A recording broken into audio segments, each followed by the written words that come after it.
Private view. Okay, gosh, this is harder to write than I thought. Just typing it out makes my hands shake. But I have to get it off my chest, this whole thing. This secret life. Let's say I'm Michelle. Back then I was so green. 19 years old, fresh off the bus from some nowhere town, wide-eyed as a newborn kitten. When I left home, my mom gave me a silver necklace with a cross. She said it would remind me to always look to the Lord for guidance. The reason I left town was I landed a job after high school at this swanky department store, the kind where the air smells like money and perfume. I started in women's clothing. I was good, I really was. Helping those society dames find just the right dress, the perfect blouse.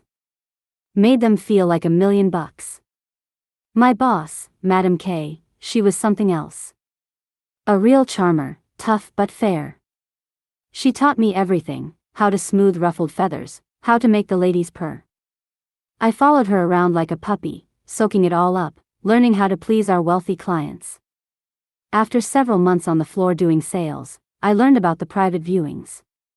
Private room, thick velvet curtains, plush chairs deeper than a Sunday nap. Madam K took me in one afternoon and told me to observe and learn how the top-tier clientele gets treated. Gosh, how could I have known?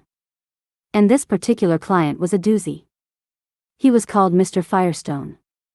He wasn't that old, early 30s, tall, dark hair slicked back, suit sharp enough to cut glass, and eyes, oh, those eyes. Like they could see right down to your bones. Handsome, sure, but scary handsome. It was clear this man came from good stock. He was heir to the Firestone fortune, filthy rich, you know the type. I was immediately smitten by the look of him, and I bit my lip when he looked into my eyes, something I did unconsciously as I looked away. My life with him flashed before my eyes, marriage, kids, kissing, passion, it all raced in my mind. Then at the viewing, I got a rude awakening. Mr. Firestone wanted a private viewing of some of our new lace collection, but with real models. There were 2 models, girls maybe my age but different. Polished. Glossy. Wearing what Madam K called lingerie, but it looked like scraps of nothing. One had on this crimson silk chemise, so thin it was almost liquid, spaghetti straps holding it up over her curves. The other wore a sheer black lace teddy, little roses woven into the pattern, barely covering anything important. He sat in his chair, like a king inspecting his subjects. But he didn't just look. He commanded. Made them turn, slowly, like they were statues. Then he walked right up to one of the girls and ran his fingers over her crimson silk strap, traced the scalloped lace edge right where it met her hip. My heart jumped into my throat. Then he touched them. Properly. Lifted the flimsy hem of the black teddy, his fingers tracing the sensitive skin of her inner thigh, sending shivers up her spine. I stood frozen, statue still, Madam K beside me cool as a cucumber, her expression unreadable. The models didn't flinch, not really, just their breath hitched a little, cheeks going pink, a telltale sign of their arousal. He squeezed, stroked, places a gentleman shouldn't touch. I felt this hot wave rush through me, right down low, a strange pulsing ache starting up. Shame, yeah, thick and hot, but underneath, something else. Something dark and sweet and terrifying. I couldn't tear my eyes away. His fingers dipped lower, under the crimson silk, exploring the folds of the girl's privates. The girl made this tiny sound, a gasp caught in her throat, a whimper of pleasure and surprise. It echoed right through me, resonating in my core, stirring a hunger I couldn't deny. The air felt thick, charged, like before a thunderstorm, heavy with anticipation and desire. I was sweating under my sensible blouse and skirt, my heart pounding in my chest, my breath coming in short, sharp gasps. He leaned down, his lips capturing one hard nipple through the thin fabric of the teddy. He sucked, pulling it into his mouth. The model arched her back, pressing her breast further into his mouth, a soft moan escaping her lips. He moved to the other breast, giving it the same treatment, his hands never stopping their exploration, their possession of her body. I could see the wet spot growing on her teddy, could practically smell her arousal, musky and sweet, a heady perfume that filled the air. He slid a finger inside her, pumping them in and out, his palm grinding against her. The model's breaths were coming in short, sharp gasps, her body trembling with need, hitting that spot that made her cry out, her body shaking. He pulled his fingers out, glistening with her juices, and brought them to his mouth, sucking them clean, his eyes never leaving hers. It was a primal, possessive act, a claiming, and I could feel the heat between my own legs, the ache, the need. He turned his attention to the other model, repeating the process, his hands and mouth exploring, possessing, claiming. I was a mess of contradictions, shame and desire warring within me, my mind a whirl of dark thoughts. I thought I was going crazy because I wanted to be next. I wanted him to touch me, to possess me, to claim me as his own.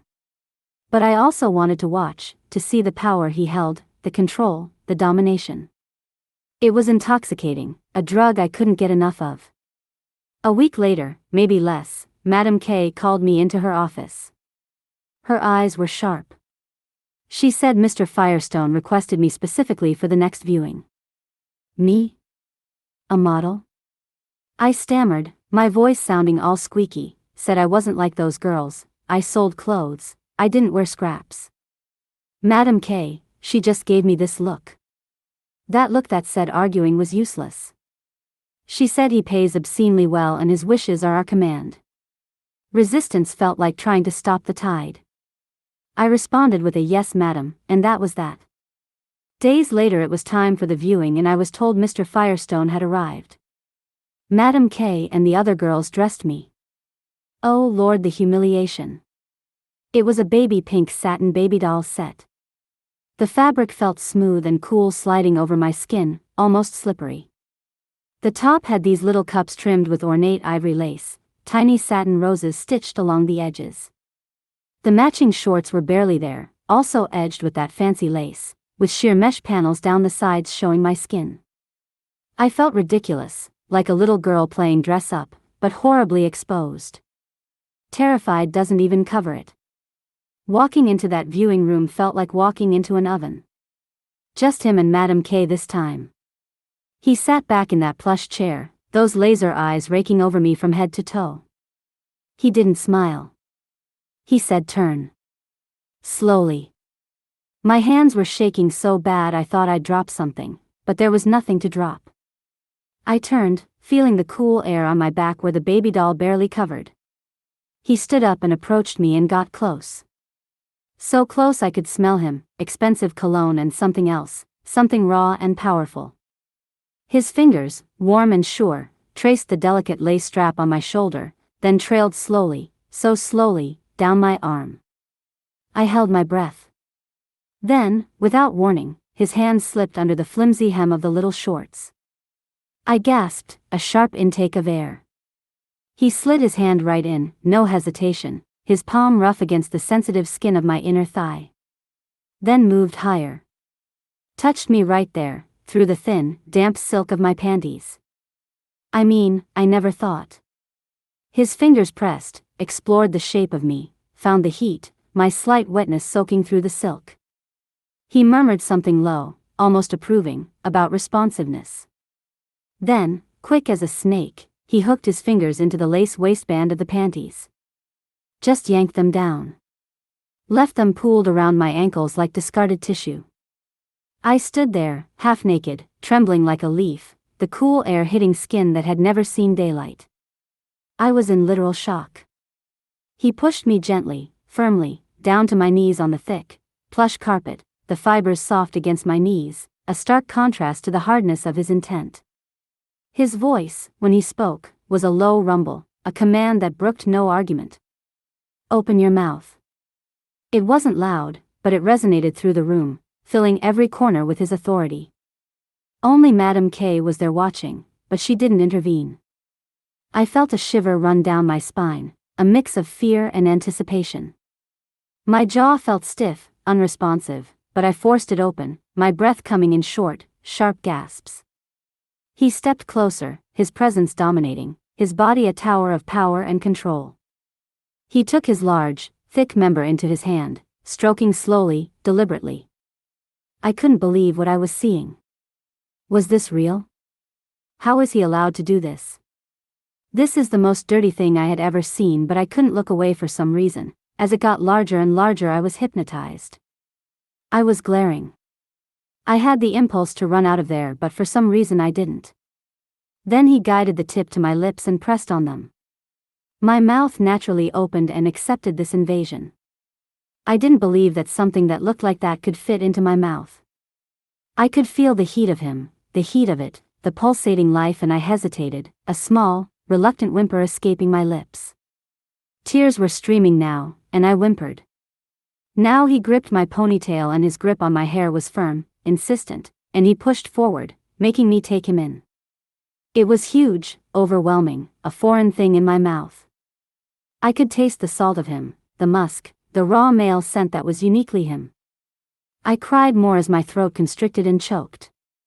But he held me there, his fingers tangled in my hair, controlling the movement, setting the pace. Back and forth, he used my mouth, my body, for his pleasure, and I could feel the power dynamic shifting, the balance of control tilting in his favor.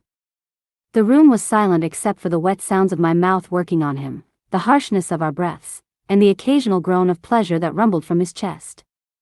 I could feel the heat and wetness building, the pulsing ache between my legs, a throbbing need that matched the rhythm of his movements.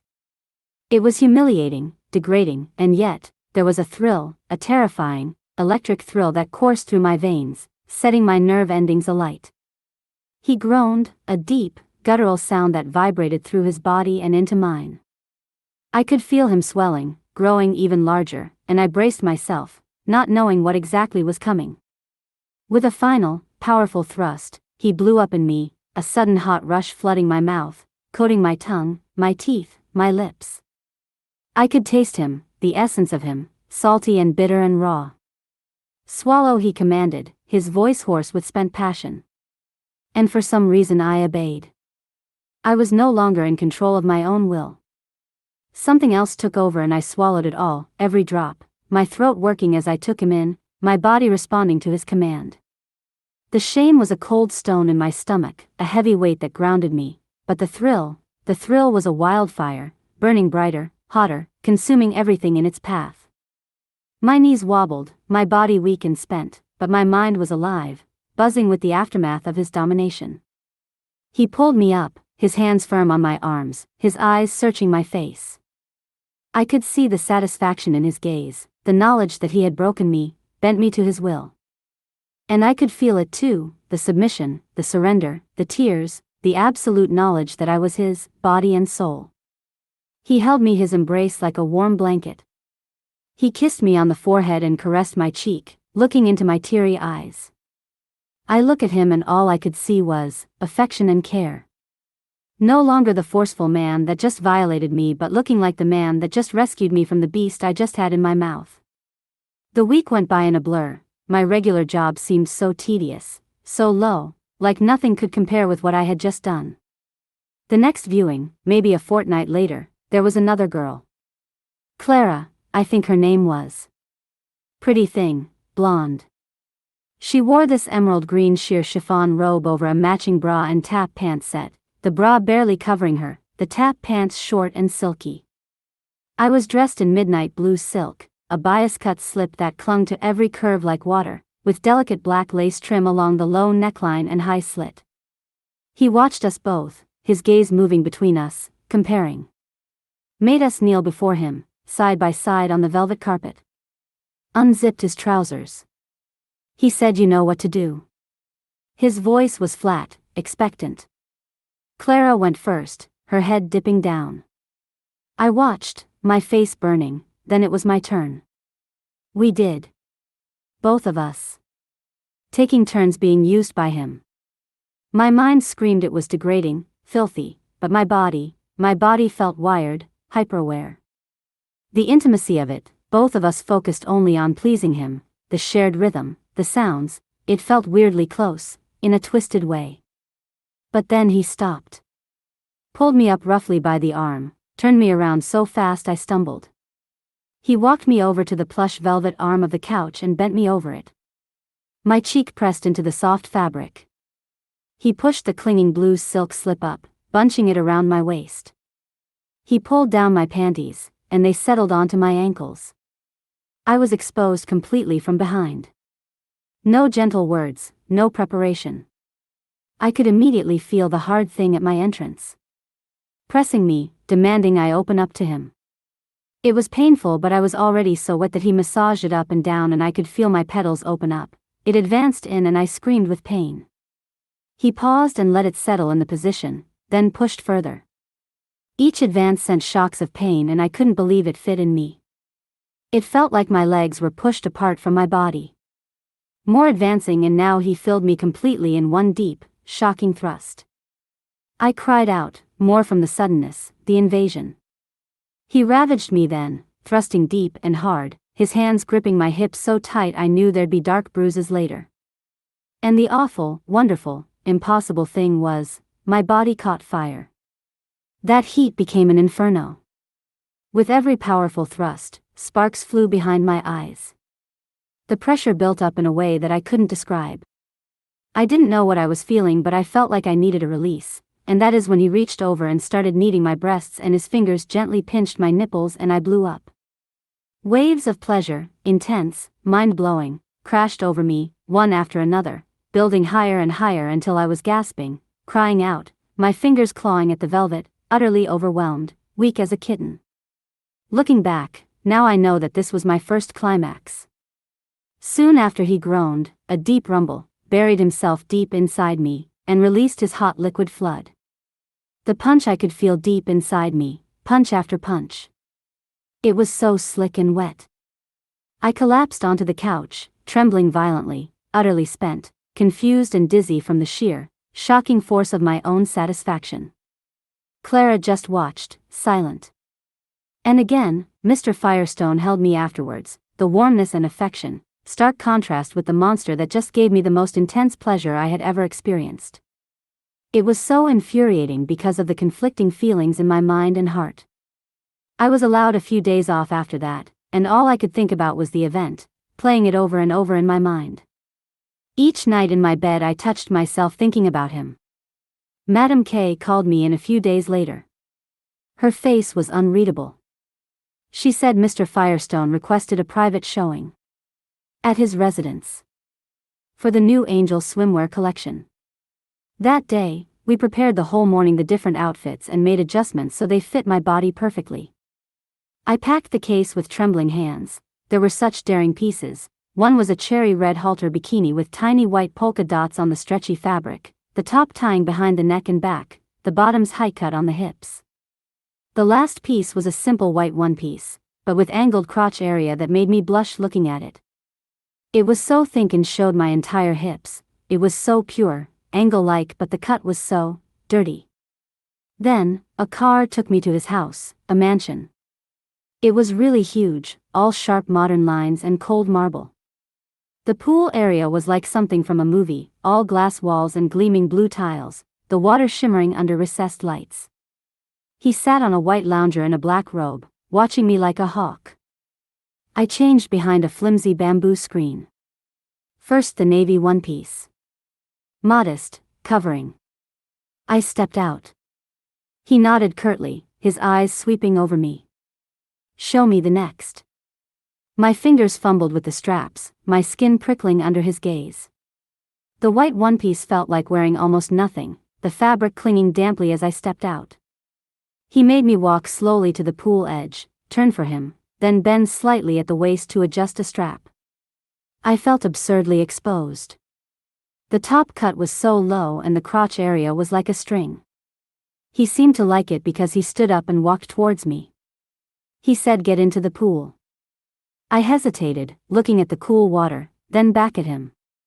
He repeated it, a steel command. "Little angel, do as you're told." The word sent a shiver down my spine.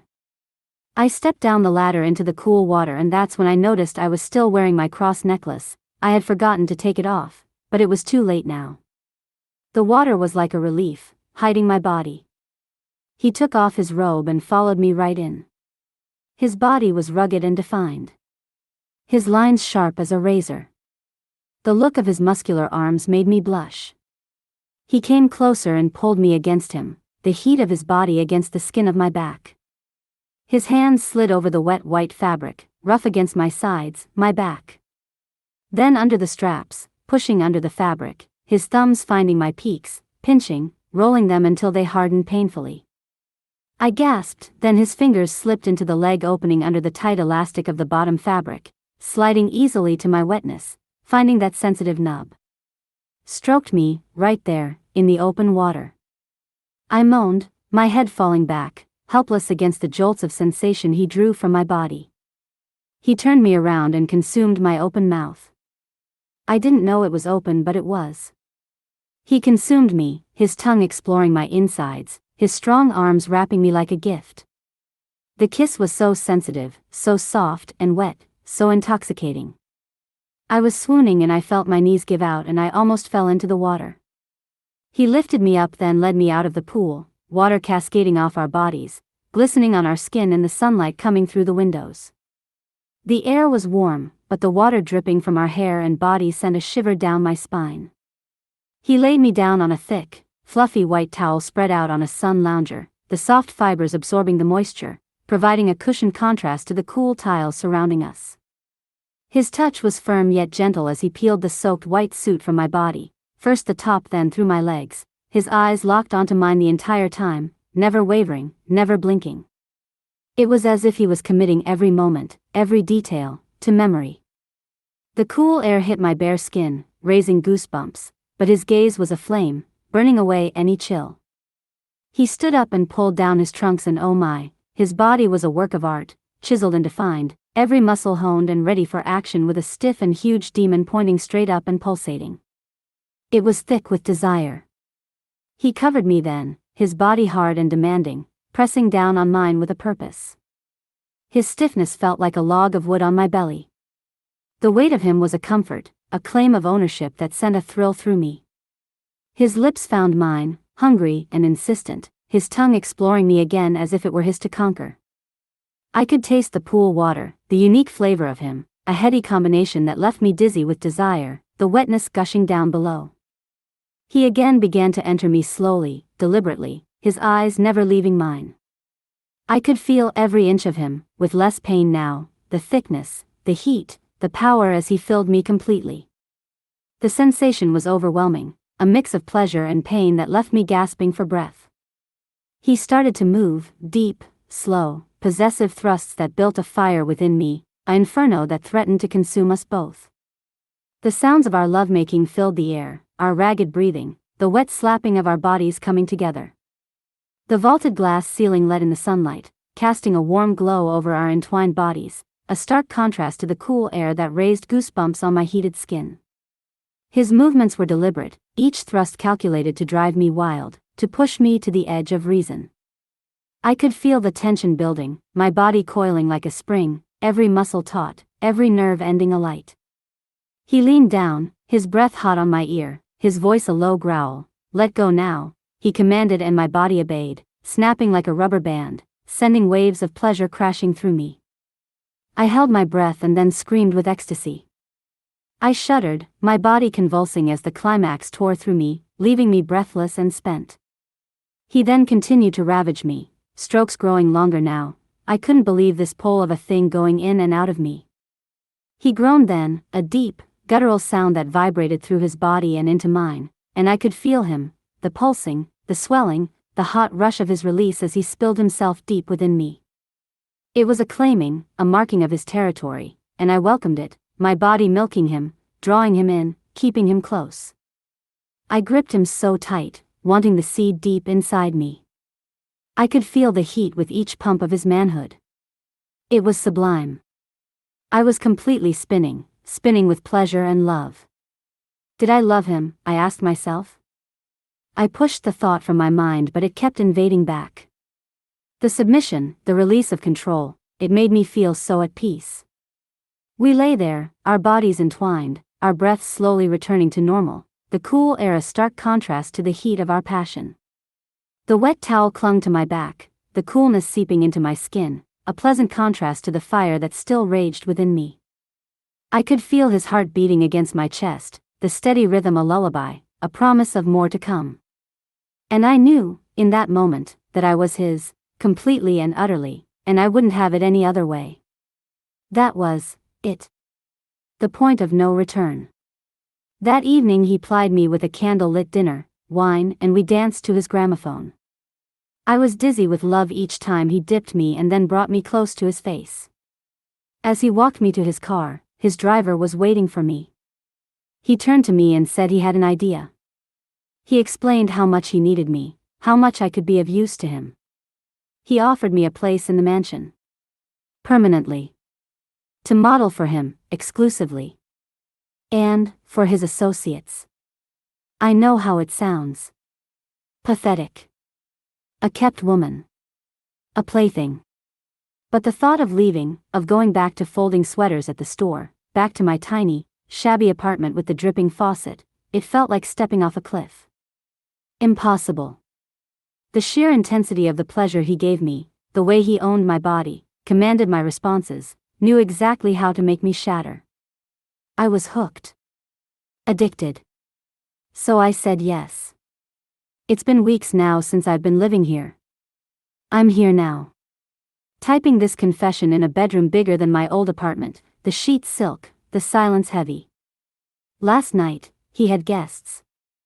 Important men in dark suits, a few sleek, elegant women who watched with knowing eyes. I modeled this scandalous new French design, a sheer black lace bodysuit, barely there, the pattern doing little to hide anything, with tiny satin bows at the hips and between my breasts. He shared me. Passed me around like a prized bottle of wine. Hands touched, explored, mouths claimed me, the women and the men. And the terrifying, exhilarating truth that claws at me? I loved it. Not the other men, not really. But the attention, the proof of his ownership, the way it pleased him to see me used. I'm in love with him. Utterly, stupidly, completely in love. So I submit. Totally. Earlier tonight, after the guests left, he led me down to the wine cellar. The stairs were steep, the air growing cooler with each step, the scent of damp earth and old oak barrels filling my nostrils. He pushed me gently against the cold stone wall, his body pressing against mine, his breath hot on my ear. Little angel, do as you're told, he whispered to me, his voice a low caress in the dark, a promise of what was to come. I nodded and said yes, sir. He tied my wrists to a heavy iron ring set deep in the cold stone wall, using soft, cream-colored silk cords that felt deceptively gentle against my skin. He secured them tightly, ensuring I couldn't escape, that I was completely at his mercy. Then, he blindfolded me with a strip of black silk, plunging me into darkness, heightening my other senses, making me more aware of his touch, his presence, his control.